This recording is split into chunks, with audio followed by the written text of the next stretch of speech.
Chapter 11 The Two Witnesses. An angel gave me a measuring stick and said, "Measure around God's temple. Be sure to include the altar and everyone worshipping there. But don't measure the courtyard outside the temple building. Leave it out. It has been given to those people who don't know God, and they will trample all over the holy city for 42 months. My two witnesses will wear sackcloth, while I let them preach for 1,260 days. These two witnesses are the two olive trees and the two lampstands that stand in the presence of the Lord, who rules the earth. Any enemy who tries to harm them will be destroyed by the fire that comes out of their mouth. They have the power to lock up the sky and to keep rain from falling while they are prophesying. And whenever they want to, they can turn water to blood and cause all kinds of terrible troubles on earth. After the two witnesses have finished preaching God's message, the beast that lives in the deep pit will come up and fight against them. It will win the battle and kill them. Their bodies will be left lying in the streets of the same great city where their Lord was nailed to a cross. And that city is spiritually like the city of Sodom or the country of Egypt. For 3.5 days, the people of every nation, tribe, language, and race will stare at the bodies of these two witnesses and refuse to let them be buried.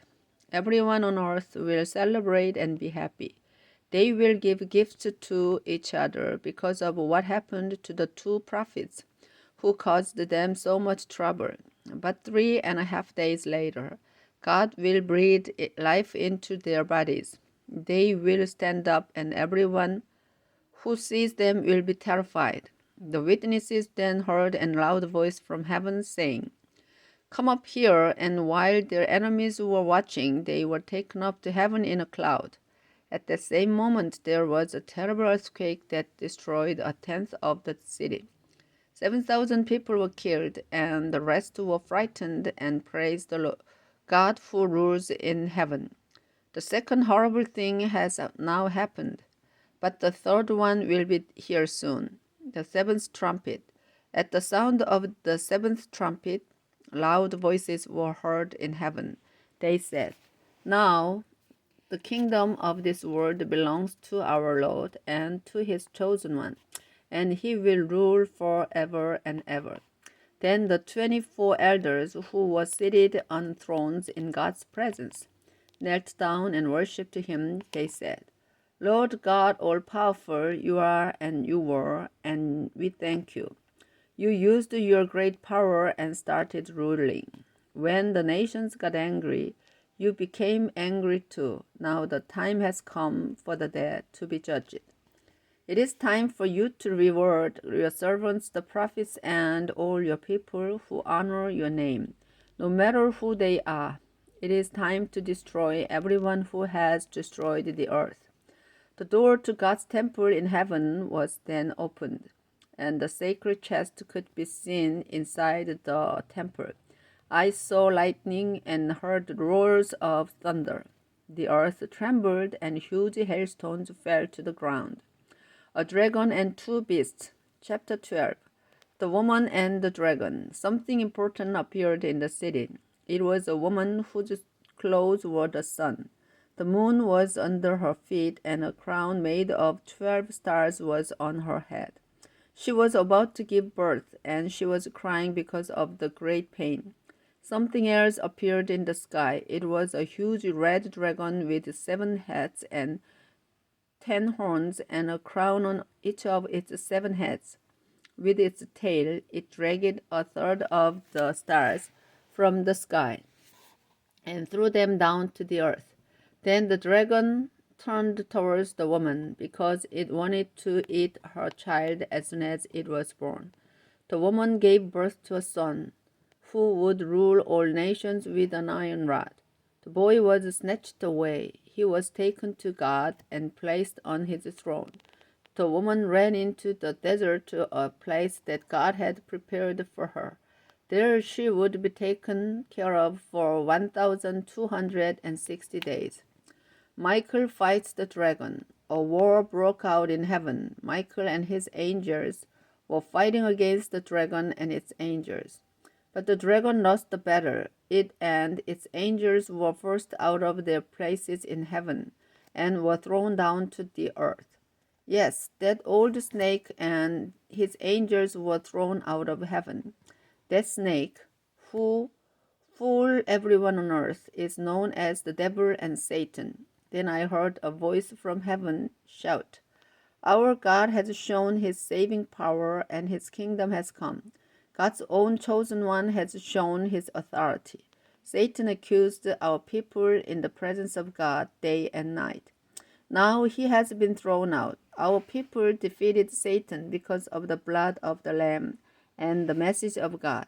They were willing to give up their lives. The heavens should rejoice together with everyone who lives there, but pity the earth and the sea, because the devil was thrown down to the earth. He knows his time is short, and he is very angry. When the dragon realized that it had been thrown down to the earth, it tried to make trouble for the woman who had given birth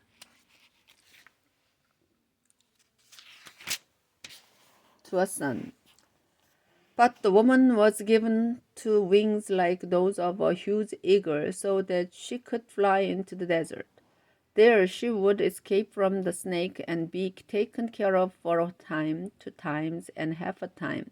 The snake then spewed out water like a river to sweep the woman away. But the earth helped her and swallowed the water that had come from the dragon's mouth. This made the dragon terribly angry with the woman. So it started a war against the rest of her children. They are the people who obey God and are faithful to what Jesus did and taught. The dragon stood on the beach beside the sea. Chapter 13. The Two Beasts. I looked and saw a beast coming up from the sea. This one had 10 horns and 7 heads, and a crown was on each of its 10 horns. On each of its heads were names that were an insult to God. The beast that I saw had the body of a leopard, the feet of a bear, and the mouth of a lion. The dragon handed over its own power and throne and great authority to this beast. One of its heads seemed to have been fatally wounded, but now it was well. Everyone on earth marveled at this beast, and they worshipped the dragon who had given its authority to the beast. They also worshipped the beast and said, "No one is like this beast. No one can fight against it." The beast was allowed to boast and claim to be God, and for 42 months it was allowed to rule. The beast cursed God, and it cursed the name of God. It even cursed the place where God lives, as well as everyone who lives in heaven with God. It was allowed to fight against God's people and defeat them. It was also given authority over the people of every tribe, nation, language, and race. The beast was worshipped by everyone whose name wasn't written before the time of creation in the book of the Lamb, who was killed.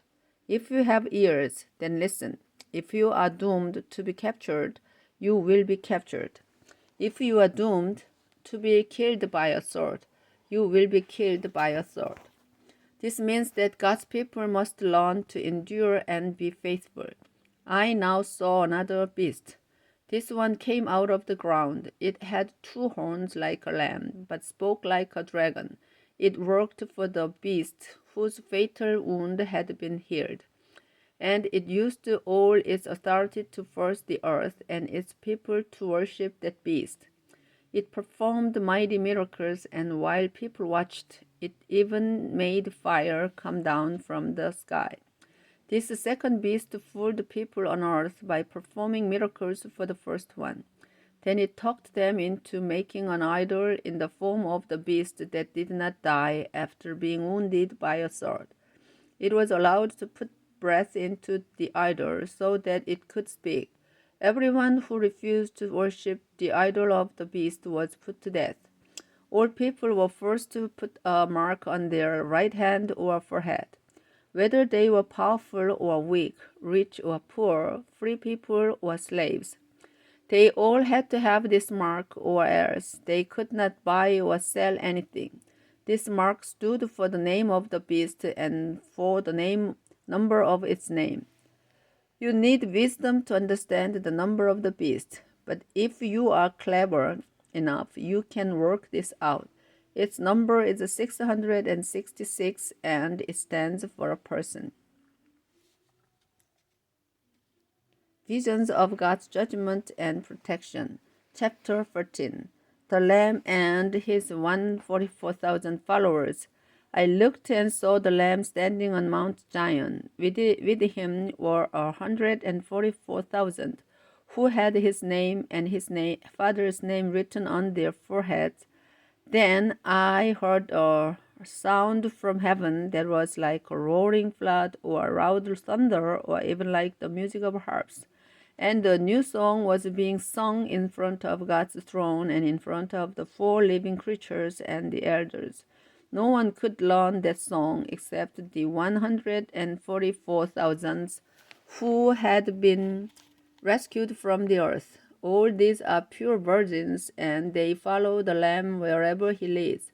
They have been rescued to be presented to God and the Lamb as the most precious people on earth. They never tell lies, and they are innocent. The messages of the three angels. I saw another angel. This one was flying across the sky and had the eternal good news to announce to the people of every race, tribe, language, and nation on earth. The angel shouted, "Worship and honor God. The time has come for him to judge everyone. Kneel down before the one who created heaven and earth, the oceans, and every stream." A second angel followed and said, "The great city of Babylon has fallen. This is the city that made all nations drunk and immoral. Now God is angry and Babylon has fallen." Finally, a third angel came and shouted, "Here is what will happen if you worship the beast and the idol and have the mark of the beast on your hand or forehead. You will have to drink the wine that God gives to everyone who makes him angry. You will feel his mighty anger, and you will be tortured with fire and burning sulfur, while the holy angels and the Lamb look on. If you worship the beast and the idol and accept the mark of its name, you will be tortured day and night. The smoke from your torture will go up forever and ever, and you will never be able to rest." God's people must learn to endure. They must also obey his commands and have faith in Jesus. Then I heard a voice from heaven say, "Put this in writing. From now on, the Lord will bless everyone who has faith in him when they die." The Spirit answered, "Yes, they will rest from their hard work, and they will be rewarded for what they have done. The earth is harvested. I looked and saw a bright cloud, and someone who seemed to be the Son of Man was sitting on the cloud. He wore a gold crown on his head and held a sharp sickle in his hand. An angel came out of the temple and shouted, "Start cutting with your sickle. Harvest season is here, and all crops on earth are ripe." The one on the cloud swung his sickle and harvested the crop. Another angel with a sharp sickle then came out of the temple in heaven. After this, an angel with power over fire came from the altar and shouted to the angel who had the sickle. He said, "All grapes on earth are ripe. Harvest them with your sharp sickle." The angel swung his sickle on earth and cut off its grapes. He threw them into a pit where they were trampled on as a sign of God's anger. The pit was outside the city, and when the grapes were squashed, blood flowed out. The blood turned into a river that was about 300 kilometers long and almost deep enough to cover a horse.